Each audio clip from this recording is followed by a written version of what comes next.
बहुत सरल इंसान है वो, और वो दूसरों की चीज़ों को समझते हैं और कहते हैं ठीक है इस चीज़ से बचो, अगर यहाँ पे ऐसा चीज़ खराब हो रही है तो हम उस चीज़ से बच सकते हैं, उससे बचना ही समस्या का समाधान है। तो महाराज जी तो बहुत सरल हैं, उन्होंने जो कहा समाज की भलाई के लिए कहा, आपको मानना है मानिए। उन्होंने डंडा लेके नहीं और कट्टा रख के नहीं आपको मनवाने के लिए बात कर रहे हैं, वो एक प्रश्न का उत्तर था और उसको उत्तर की तरह लीजिए, आपको मानना है मानिए, नहीं मानना नहीं। गलत सिर्फ कुछ लोगों को लग रहा है, जिनको सही लग रहा है ना वो बहुत बड़ा तबका है जिनको ये चीज़ें सही लग रही हैं। गलत किनको लग रहा है? जो लिविंग में रह रही हैं। गलत किनको लग रहा है? जो 4-4 संबंधों में 5-5 संबंधों में है, गलत उनको लग रहा है, बाकी किसी को गलत नहीं लग रहा। जो खास करके जो युवा वर्ग है उनको तो छोड़ दीजिए, उनमें भी मैं कह रही हूँ कुछ को नहीं लग रहा होगा। प्रेमानंद महाराज जी की बात की जाए तो उनकी भाषा असंयमित नहीं है, तो मैं उनकी भी बात मानती हूँ। उन्होंने कुछ गलत कहा, अगर किसी को ठेस पहुंची माफी मांग लीजिए।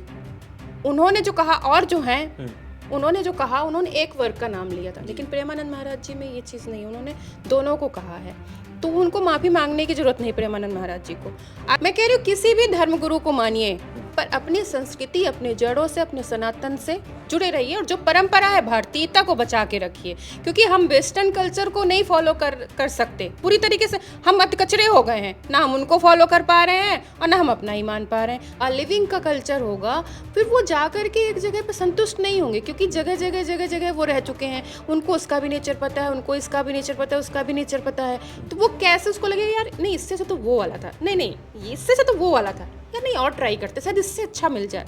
जो भी हमारे धर्मगुरु थोड़ी सी चर्चा में आ जाते हैं उनको टारगेट किया जाता है। पहले बागेश्वर, जैसे आपने खुद ही कहा, बागेश्वर बाबा किया, अनिरुद्धाचार्य जी को किया, अब प्रेमानंद महाराज जी। प्रेमानंद महाराज जी का कुछ नहीं मिल रहा था, ये लगे होंगे बहुत दिनों से लगे होंगे उनको कि कहाँ से कुछ निकाला जाए, बहुत दिन से लगे हुए थे लेकिन कुछ पा नहीं रहे थे। तो अभी फिलहाल इनकी नज़रों में 3 लोग हैं। इसके अलावा हमारे धर्म को बहुत तरीके से टारगेट किया जा रहा है, धर्म परिवर्तन करके, हमारे लव जिहाद करके, हमारे मंदिरों को तोड़ करके। राम मंदिर देखिए ना, भारत में ही राम मंदिर बनाने के लिए हम कितने सालों से लड़ते चले आ रहे हैं। हमारा कृष्ण जन्मस्थली आधा कब्जा हुआ रखा है। ये हिंदू धर्म की सरलता ही तो है कि हम अपने धर्म स्थलों को आज तक नहीं ले पाए। कभी हमारे धर्मगुरु जी बोल रहे हैं इतनी, जैसे हमारी खुशबू जी हैं वो सेना की हैं, उन्होंने बोल दिया, अभी ये मौलाना जी बोले होते और कोई महिला बोल के दिखा देती, वो तो 3 तलाक भी अगर वहाँ से कोर्ट से मोदी जी नहीं लेके आए होते तो 3 तलाक भी अभी चालू ही था। तो कोई कुछ नहीं बोल पाता वहाँ पे बहुत पाबंदियाँ हैं उनके बोलने पर, उनको तो फतवे जारी हो ही जाते। अब मुस्लिमों को छोड़िए, डिम्पल जी को फतवा जारी हो गया था, उनको फतवा जारी हो गया था, उनको क्या क्या नहीं कहा गया। तो बहुत उनके यहाँ तो बहुत पाबंदियाँ हैं। हमारे यहाँ जितनी स्वतंत्रता, जितनी स्वतंत्रता कह लिए, तो स्वतंत्रता जितनी है ना वो स्वच्छंदता बनती जा रही है हमारे लिए। नमस्कार, आप न्यूज़ चौक देख रहे हैं, मैं हूं सुमित।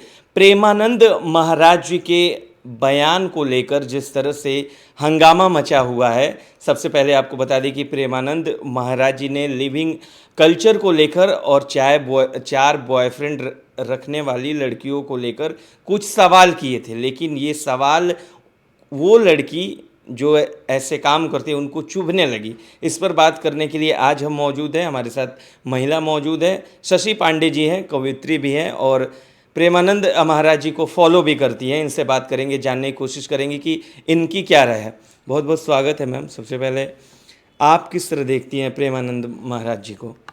मैं उनको एक धर्मगुरु के बजाय मैं एक मानती हूँ कि वो समाज सुधारक हैं, एक दार्शनिक हैं और कहीं ना कहीं मोटिवेशनल स्पीकर हैं। मैं ऐसे मानती हूँ उनको, क्योंकि वो बहुत सारी समस्याओं, मतलब वो सवाल किसी एक का लेते हैं लेकिन वो बहुत सारे लोगों के प्रश्नों का जवाब दे देते हैं, क्योंकि समाज में हम बहुत सारी समस्याओं से आजकल जूझ रहे हैं। क्यों, और ख़ास करके महानगरों में युवा वर्ग हैं, मतलब हर एक क्षेत्र में बहुत सारी समस्याएं हैं। तो हम उनके जो भी प्रश्न आते हैं ना, उनसे वो इतना गहराई से, इतने विस्तार से उसका आंसर देते हैं कि वो हम सब कहीं ना कहीं अपने जीवन में उसको फॉलो करें तो हमारी बहुत सारी समस्याएं कम हो सकती हैं।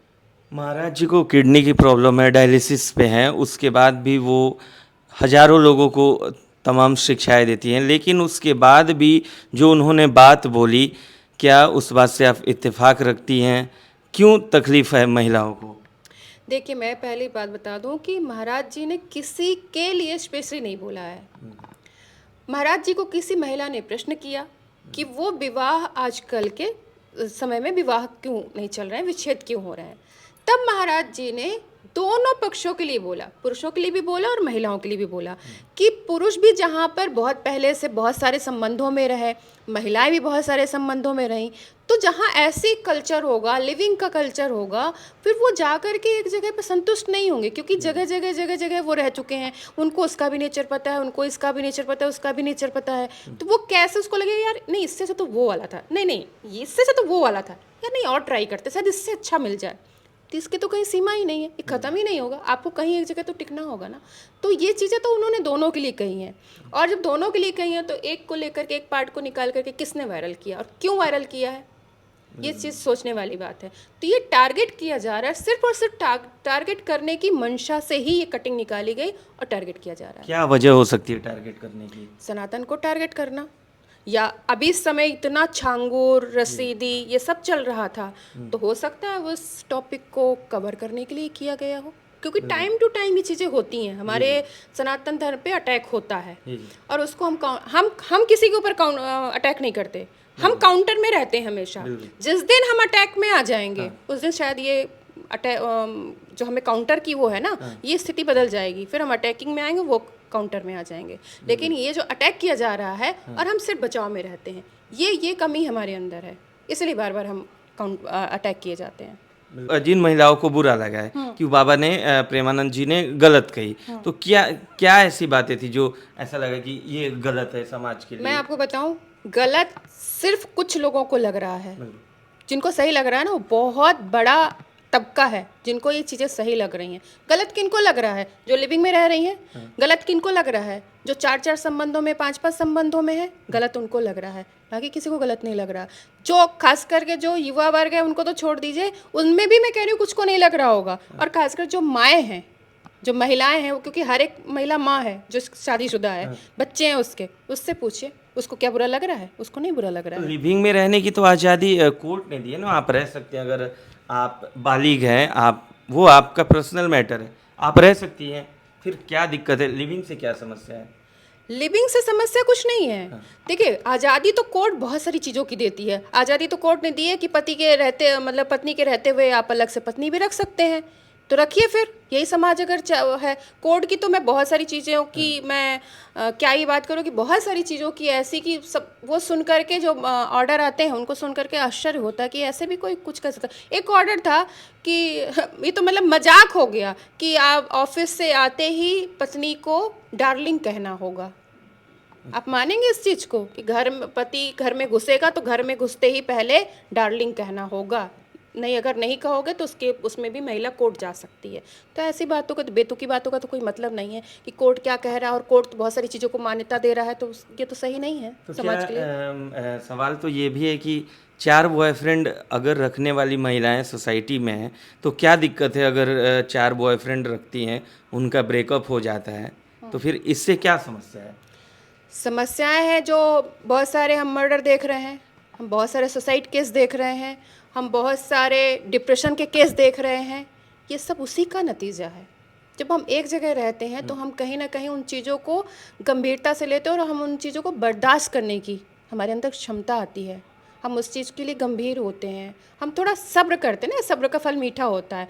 हम ये नहीं कि अच्छा हमें ये चीज़ पसंद नहीं, हम ये तुरंत ही कर लेंगे। तो ये चीज़ें हमें कहीं ना कहीं हार्मफुल होती है, हमारे लिए हमें नुकसान पहुंचाती हैं। तो अगर आप ये टेंडेंसी रही आएगी, मानसिकता रही आएगी, तो समाज तो खराब होगा। नुकसान हमारा ही है, हमारे बच्चों का ही है। अगर हम इस चीज़ को नहीं चेंज करें, नुकसान है। तो क्या महिलाएं इस चीज़ को नहीं समझ रही हैं? जो पढ़ी लिखी हैं, शहर में रह रही हैं, जॉब कर रही हैं, नौकरी पेशा है, तो क्या वो लोग इस चीज़ को नहीं समझ रहे हैं? आप क्या मानते हो इस चीज़ को? आपको भी पता होगा कि पढ़ी लिखी महिलाएं, आप मुखर्जी नगर चले जाइए, आप जितने भी कैंपस वाले एरिया होंगे जहाँ पे एजुकेशन हब हैं, वहाँ पे चले जाइए, आपको युवा वर्ग, जितने पुरुष आपको सिगरेट नशा करते हुए दिख जाएंगे, शराब पीते हुए मिल जाएंगे, उतना ही लगभग रेशियो अब लड़कियों का भी हो गया। तो क्या वो लड़कियां पढ़ी लिखी नहीं है? उनको पता नहीं है शराब हमारे लिए नुकसान है, ये सिगरेट हमारे लिए नुकसान है, लिविंग में रहना हमारा ही नुकसान है, पुरुषों का नुकसान नहीं है, महिलाओं का नुकसान है। तो पढ़ी लिखी तो है, उनको कहाँ समझ में आ रहा है? अभी छांगुर बाबा का केस था कितनी महिलाएं धर्म परिवर्तन कर लिया, चली गई, वो सब अनपढ़ थी। आप जलालुद्दीन बोलिए उनको, उनका नाम जलालुद्दीन है। हाँ। छांगुर जो भी पता, छांगुर क्या, मैं तो झिंगुर बोल रही थी उसको, छांगुर तो पता नहीं क्या ही है। तो जलालुद्दीन जो है उसने जो धर्म परिवर्तन कराया, तो जितनी महिलाओं का पता नहीं 5,000 क्या 10,000 कितनी महिलाओं का, तो आप मानते हैं कि वो सब अनपढ़ रही होंगी? सब पढ़ी लिखी महिलाएं थी। केरल बहुत बड़ा शिक्षित राज्य है, सबसे ज़्यादा शिक्षित राज्य, और सबसे ज़्यादा धर्म परिवर्तन वहाँ हुआ। तो क्या आप मानते हैं कि शिक्षित होना ही हर एक समस्या का समाधान है? नहीं। अब तो समझ में आ रहा है कि समस्या का समाधान नहीं है, संस्कृति से जुड़े रहना समस्या का समाधान है। तो जो लोग प्रेमानंद महाराज जी से जुड़े हैं, क्या संस्कृति को फॉलो सिर्फ वही लोग करते हैं क्या? नहीं, ऐसा बिल्कुल नहीं है। मैं ऐसा तो बिल्कुल नहीं कह रही कि जो प्रेमानंद महाराज जी को मानते हैं या उनको फॉलो करते हैं वही संस्कृति को फॉलो करते हैं। बहुत सारे लोग हैं, बहुत सारे लोगों के बहुत सारे गुरु हैं और बहुत सारे धर्म गुरु हैं। मैं कह रही हूँ किसी भी धर्म गुरु को मानिए, पर अपनी संस्कृति, अपने जड़ों से, अपने सनातन से जुड़े रहिए, और जो परंपरा है भारतीयता को बचा के रखिए, क्योंकि हम वेस्टर्न कल्चर को नहीं फॉलो कर सकते पूरी तरीके से। हम कचरे हो गए हैं ना, हम उनको फॉलो कर पा रहे हैं और ना हम अपना ही मान पा रहे हैं। तो हमारा कचरा हो गया, हमारी खिचड़ी बन चुकी है। तो खिचड़ी मत बनाओ, क्योंकि वेस्टर्न कल्चर वालों ने हमें नहीं फॉलो किया है। अब ठीक है, पहनावा ओढ़ावा खाना पीना कर सकते हैं, लेकिन जो हमारे रिवाज है, हमारे रस्म है, हमारी मान्यताएं हैं, हमारी धार्मिक मान्यताएं हैं, उनको तो मान के चलिए, समाज जिंदा रखिए। कुछ दिन पहले आपने वृंदावन में ही सुना होगा कि प्रेमानंद महाराज जी के बगल में जो अपार्टमेंट्स थे वहाँ लोग रह रहे थे, उनको भी महाराज जी से समस्या होने लगी थी कि महाराज जी के जाने से वहाँ सैकड़ों हजारों लोग आ जाते हैं, और जिस वजह से महाराज जी को अपना कार्यक्रम भी बंद करना पड़ा था। और फिर से अब जिस तरह से उनके ऊपर सवाल उठाया जा रहा है, इस बारे में क्या कहेंगे? देखिए, निश्चित रूप से मैं इस चीज़ को उनका गलत नहीं मानती हूँ कि वहाँ पे जो सोसाइटी में लोग रह रहे थे उनको दिक्कतें हो रही थी। अभी मेरे पास में ही सामने मंदिर है, 2 दिन तक बहुत ज़ोर से भजन कार्यक्रम चल रहे थे, तो बिटिया को पढ़ना था, दिक्कत हो रही थी। मैं उस जेन्युइन उसको मानती हूँ। उन्होंने किया, महाराज जी ने कोई विरोध नहीं किया, उन्होंने अपनी यात्रा बंद कर दी। अब वो क्या रीज़न थे, क्या नहीं रीज़न थे, वो खुद ही आकर के महाराज जी के पास उन्होंने विनती की, प्रार्थना की, हमसे गलती हो गई और आप अपनी यात्रा शुरू करिए। तो महाराज जी के अंदर तो कहीं ये चीज़ है ही नहीं कि नहीं मैं ऐसा करूँगा, नहीं, ऐसा नहीं है। बहुत सरल इंसान है वो, और वो दूसरों की चीज़ों को समझते हैं और कहते हैं ठीक है, इस चीज़ से बचो। अगर यहाँ पे ऐसा चीज़ खराब हो रही है तो हम उस चीज़ से बच सकते हैं, उससे बचना ही समस्या का समाधान है। तो महाराज जी तो बहुत सरल हैं, उन्होंने जो कहा समाज की भलाई के लिए कहा, आपको मानना है मानिए। उन्होंने डंडा लेके नहीं और कट्टा रख के नहीं आपको मनवाने के लिए बात कर रहे हैं, वो एक प्रश्न का उत्तर था और उसको उत्तर की तरह लीजिए। आपको मानना है मानिए, नहीं मानना नहीं मानिए। आप कभी मिली? मैं कभी नहीं मिली, बहुत इच्छा है उनके दर्शन में, लेकिन कोई बात नहीं, मैं यहाँ से भी संतुष्ट हूँ। मैं उनको जितना सोशल मीडिया में सुन पाती हूँ, कभी भी कुछ परेशानी होती है तो मैं उनको सुनती हूँ और मानसिक संतुष्टि मिल जाती है। फॉलो करती हूँ? हाँ, पूरा फॉलो करती हूँ। आखिरी सवाल मैम, क्या महाराज जी को माफ़ी मांग लेना चाहिए अगर उनके बयानों से किसी को ठेस लगा? जैसे अनिरुद्धाचार्य जी ने, उन्होंने माफ़ी मांग ली, तो क्या महाराज जी को माफ़ी मांग लेना चाहिए? देखिए, मैं किसी भी आचार्य जी की बुराई नहीं कर रही, मैं हर एक आचार्य जी को मानती नहीं हूँ, मैंने पहले भी कहा। देखिए, हम अगर किससे हम जैसे वो हमारे सभी सनातन को एक तरीके से क्या कहेंगे, वो हाँकने वाले लोग हैं, रथ को हाँकने वाले लोग हैं। थोड़ी भाषा जो है वो संयमित होनी चाहिए। तो कहीं किसी की भाषा असंयमित है, लेकिन अगर प्रेमानंद महाराज जी की बात की जाए तो उनकी भाषा असंयमित नहीं है। तो मैं उनकी भी बात मानती हूँ। उन्होंने कुछ गलत कहा, अगर किसी को ठेस पहुँची, माफ़ी मांग लीजिए। उन्होंने जो कहा, और जो हैं उन्होंने जो कहा, उन्होंने एक वर्ग का नाम लिया था, लेकिन प्रेमानंद महाराज जी में ये चीज़ नहीं, उन्होंने दोनों को कहा है। तो उनको माफ़ी मांगने की ज़रूरत नहीं प्रेमानंद महाराज जी को। अगर फिर भी मैं तो कह रही हूँ, इतने सरल है वो महाराज जी, प्रेमानंद जी, कि अगर उनको लग जाएगा कि किसी को मेरी बातों से ठेस पहुँची है तो वो तुरंत हाथ जोड़ लेंगे, ऐसे हैं वो। तो हालांकि ये क्या कहते हैं, गलती मानने की बात नहीं है कि वो गलती माने, लेकिन फिर भी अगर किसी को लगता है तो ठीक है। अगर कभी उनको लगेगा तो हो सकता है कि गलती मान भी लें, लेकिन मेरे हिसाब से नहीं मांगना चाहिए। ये सभ्य समाज के लिए, ये हमारे समाज के लिए, हमारी भलाई के लिए अच्छी बात है जो उन्होंने कही। कहीं ना कहीं मैम, आपको ऐसा लग रहा है कि हिंदू धर्म को आज के समय में टारगेट करने की कोशिश की जा रही है? बाबा लोगों को टारगेट करने की कोशिश की जा रही है। कभी बागेश्वर बाबा पे सवाल उठाया जा रहा है, कभी प्रेमानंद महाराज जी पे। आप देखेंगे कि जो भी हमारे धर्मगुरु थोड़ी सी चर्चा में आ जाते हैं उनको टारगेट किया जाता है। पहले बागेश्वर, जैसे आपने खुद ही कहा, बागेश्वर बाबा को किया, अनिरुद्धाचार्य जी को किया, अब प्रेमानंद महाराज जी। प्रेमानंद महाराज जी का कुछ नहीं मिल रहा था, ये लगे होंगे बहुत दिनों से लगे होंगे उनको कि कहाँ से कुछ निकाला जाए, तो बहुत दिन से लगे हुए थे लेकिन कुछ पा नहीं रहे थे। तो अभी फिलहाल इनकी नज़रों में 3 लोग हैं। इसके अलावा हमारे धर्म को बहुत तरीके से टारगेट किया जा रहा है, धर्म परिवर्तन करके, हमारे लव जिहाद करके, हमारे मंदिरों को तोड़ करके। राम मंदिर देखिए ना, भारत में ही राम मंदिर बनाने के लिए हम कितने सालों से लड़ते चले आ रहे हैं।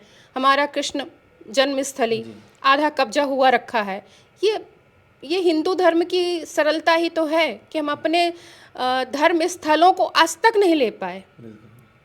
और दुनिया में सिर्फ एक ही हिंदू देश है और उस हिंदू देश में भी हम अपने मंदिरों को नहीं पुनर्जागृत कर पाए।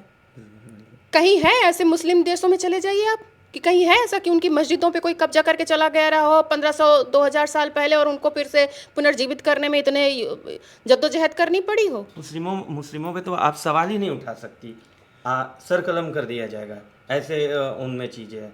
अभी मैं ये बात बोल रहा हूँ, आप अगर मुस्लिम धर्म पे आवाज उठा दीजिए, आपके खिलाफ फतवा निकाल देंगे वो। यही बात तो मैं बोले, जो अभी हमारे धर्मगुरु जी बोल रहे हैं, इतनी जैसे हमारी खुशबू जी हैं, वो सेना की हैं, उन्होंने बोल दिया। अभी ये मौलाना जी बोले होते और कोई महिला बोल के दिखा देती, वो तो 3 तलाक भी अगर वहाँ से कोर्ट से मोदी जी नहीं लेके आए होते तो 3 तलाक भी अभी चालू ही था। तो कोई कुछ नहीं बोल पाता वहाँ पे बहुत पाबंदियाँ हैं उनके बोलने पर, उनको तो फतवे जारी हो ही जाते। अब मुस्लिमों को छोड़िए, डिम्पल जी को फतवा जारी हो गया था, है उनको फतवा जारी हो गया था, उनको क्या क्या नहीं कहा गया। तो बहुत उनके यहाँ तो बहुत पाबंदियाँ हैं। हमारे यहाँ जितनी स्वतंत्रता कह लिए, तो स्वतंत्रता जितनी है ना, वो स्वच्छंदता बनती जा रही है हमारे लिए। बहुत बहुत धन्यवाद मैम, आपने समय दिया। तो ये थी शशि पांडे जी, जिनसे हम बात कर रहे थे प्रेमानंद महाराज जी को लेकर। आपकी क्या राय है, आप क्या सोचते हैं उनके बारे में, कमेंट बॉक्स में ज़रूर लिखकर बताइए। नमस्कार।